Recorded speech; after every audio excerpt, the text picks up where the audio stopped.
everyone, good morning and welcome back to my channel. Welcome back to Rintumo creation. আশা করছি তোমরা সবাই খুব ভালো আছো, সুস্থ আছো। আমিও ভীষণ ভালো আছি। আজ আরও একটি নতুন ব্লগ নিয়ে নতুন রকমভাবে শুরু করছি। আজ সকালটা কোনো কাজ বাজ দিয়ে শুরু করছি না, তোমরা দেখতেই পাচ্ছ আমরা রেডি হয়ে গিয়েছি। এখন ঘড়িতে বাজছে বিকেল 4:20। তো আমরা এখন এক জায়গায় বেরোবো।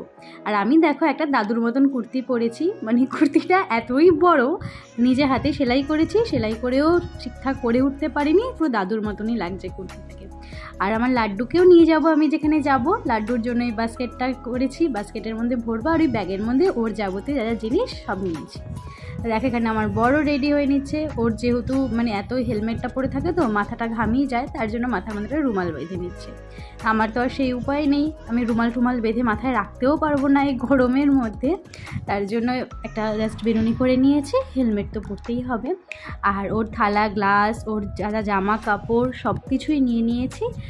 আর ওকে এখন এই বাস্কেটটার মধ্যে ভরে নেব। খুব কষ্ট লাগে যে বাস্কেটে করে নিয়ে যাব, যদি হাতে করে নিয়ে যেতে পারতাম না বেশ ভালো হতো, কিন্তু ওরা তো বাইকে যাবো যেহেতু, তাই হাতে করে নিয়ে যাওয়ার রিস্ক পাচ্ছি। আর আমার হাতের তলা না প্রচণ্ড ঘামে, মানে দুটো হাতের তলায় প্রচণ্ড ঘামে। এটা আমার ছোটোবেলা থেকে, এটা কোনো রোগ নাকি কোনো সমস্যা আমি নিজেও জানি। তোমাদেরও যদি কারোর হয় এরকম কমেন্ট করে জানিও তো। আর এর কোনো উপায় আছে কি না জানিও, মানে গরমকাল বলো, শীতকাল বলো, বর্ষাকাল, মানে কখনোই এই জিনিসটা থেকে আমি বিরত থাকতে পারছি না। সব সময় হাতের তলা ঘামানো, সব সময় কোনো কাজ করতে পারি না।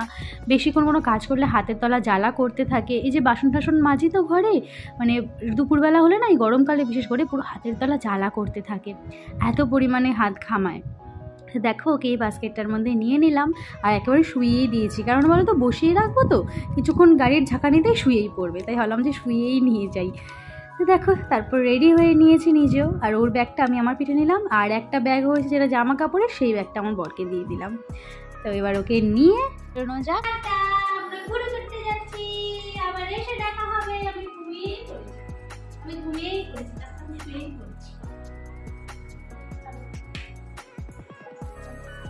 চলো এবার বেরোনো যাক। আর আমি পাশের ঘরে দিদির কাছে গেছিলাম, কিন্তু দিদির দরজা বন্ধ, আর দিদির এত জোরে ফ্যান চলে যে দিদি শুনতেই পাচ্ছে না, এতবার করে ডেকেছি। তার জন্য দেখি ফোন করে বলে দেবো যে আমরা বেরিয়ে গেছি। তো চলো যাই দুগ্গা দুগ্গা বলে। আর এখন বাইরে নিচে নেমে ওরে বাপরে গরম, দেখো আমি পুরো একদম সিদ্ধ হয়ে গেছি।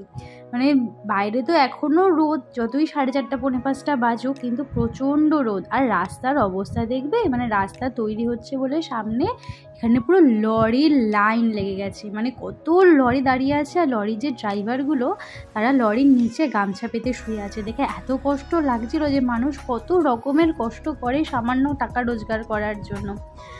আর এই গরমের মধ্যে হেলমেট পরাটা ভীষণ কষ্টকর। তাও আমি আজ মাস্ক পরিনি, কারণ মাস্ক পরলে না দম বন্ধ হয়ে যাচ্ছে।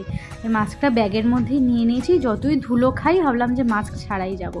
আর এখানে এসে রেলগেটটার মধ্যে পড়বই, প্রায় 10-12টা ট্রেন যায়, তারপরে গিয়ে আমাদের গাড়ি ছাড়ে। তো দেখো এখানে আমি বুলেটে উঠেছি না রকেটে উঠেছি সেটা আমি নিজেও জানি না, মানে আমার বর রকেটের স্পিডে গাড়ি চালায়। শুধুমাত্র আমি যে কিনা একদম চোখ বন্ধ করে নিশ্চিন্তে আমার বরের গাড়ির পিছনে বসতে পারি, এছাড়া আর কেউ নিশ্চিন্তে কোনো দিন আমার বরের গাড়ির পিছনে আজ অবধি বসতে পারিনি। তো এখানে তেল ফুরিয়ে গেছে, তেল ভরতে এসেছি। আর এই গাড়িটারও 4টে পাকস্থলী, মানে তেল দেয় আর তেল শেষ হয়ে যায়, মানে এত তেল খেয়ে নেয় গাড়িটা।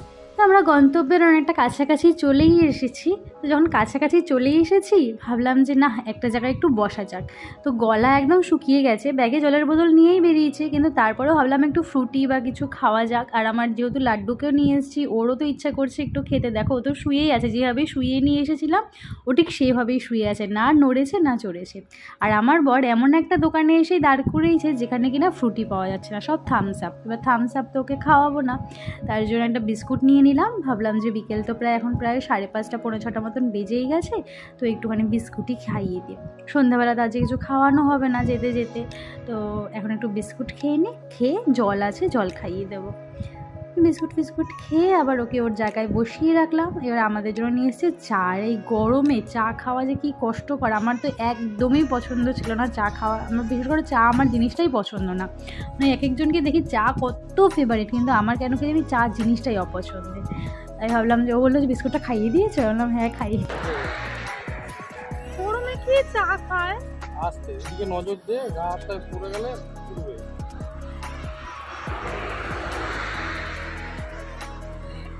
তারপর দেখো রাস্তায় যাওয়ার পথে বজরংবলীর মন্দিরটা পড়ে। এখানে আমরা যাতায়াতের পথে যখনই যাই আমরা এই রাস্তা দিয়ে, তখনই ওই মন্দিরটার সামনে আমরা দাঁড়িয়ে নমস্কার করি দুজন মিলে, তারপরে যাই। তার কারণ হলো বজরংবলীটাও কি কিউট দেখতে, কি সুন্দর ধুতি পরে একদম ছোট্ট মতন, ভীষণ ভালো লাগে। মন্দিরের দরজাটা সন্ধ্যেবেলার দিক করেই খোলা থাকে, সকালের দিক করে বন্ধই থাকে। তারপর কিছু প্রণামী দিয়ে দিলাম, দিয়ে ঠাকুরকে নমস্কার করে তারপর আবার বেরিয়ে যাচ্ছি। আর আমার লাড্ডুরও আজ ভীষণ মজা, বাইকে করে ঘুরছে, চারিদিক দেখছে, কিন্তু বেচারা শুয়েই আছে। তারপর দেখো রাস্তায় কি পরিস্থিতির মধ্যে পড়লাম।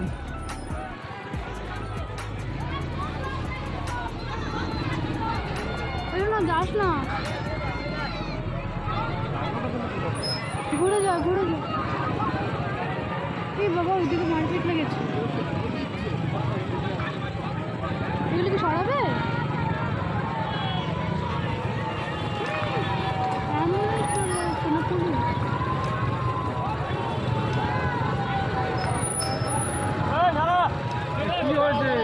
আরে বাবা আমাদের তো বেরোতে দিন।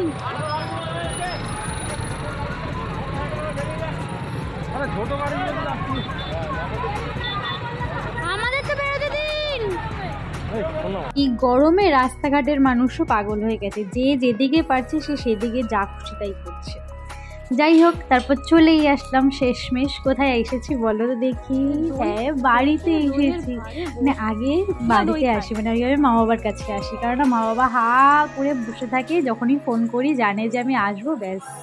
শুধু দেখো মা বাবা কি বলে। হ্যাঁ, নতুন এসি, আমার দরজা কত কিছু লাগায় ফেলছে ঘরের মধ্যে, এদিকে এসি লাগায় নেই এখন।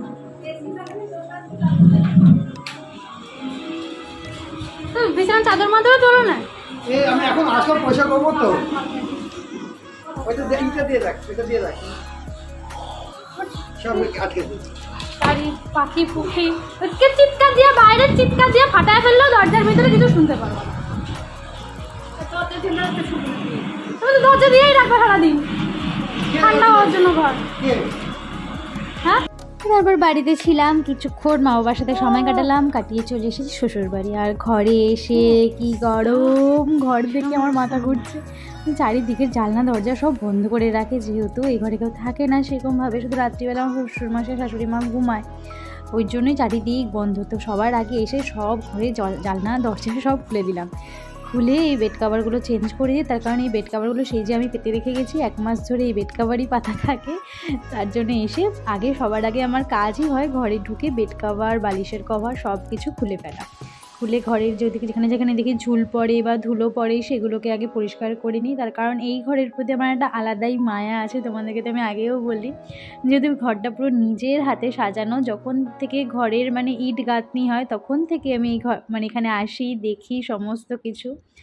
তো তার জন্যই এই ঘরটার প্রতি একটা খুবই আলাদা রকমের মায়া আছে। তো চাদর ফাদর চেঞ্জ করে আগে চাদর পেতেছি। আর বাড়িতে এসেছি কিন্তু একটা বিশেষ কারণে, সেই কারণটা হয়তো আমি তোমাদের সাথে আজ শেয়ার করতে পারবো না, কিন্তু নেক্সট ডে তোমরা পুরো কারণটাই দেখতে পারবে, কি কারণে এসেছি বাড়িতে, কেন এসেছি সমস্তটা জানতে পারবে। তার জন্য আমার চ্যানেলটিকে কিন্তু অবশ্যই তোমাদেরকে সাবস্ক্রাইব করে রাখতে হবে, আর পারলে বেল আইকনটিকে অবশ্যই প্রেস করে রেখো, যাতে সবার আগে নোটিফিকেশানটা তোমাদের কাছে চলে আসে। আর তোমাদের তো বলি আমার সাদা বেড কভার ভীষণ পছন্দের, আর এই গরমে তোমরাও যত পারবে লাইট কালারের বেড কভার ঘরে পাতবে, তাহলে দেখবে একটা গরমও কম লাগে আর ঘরটাও ভীষণ সুন্দর লাগে।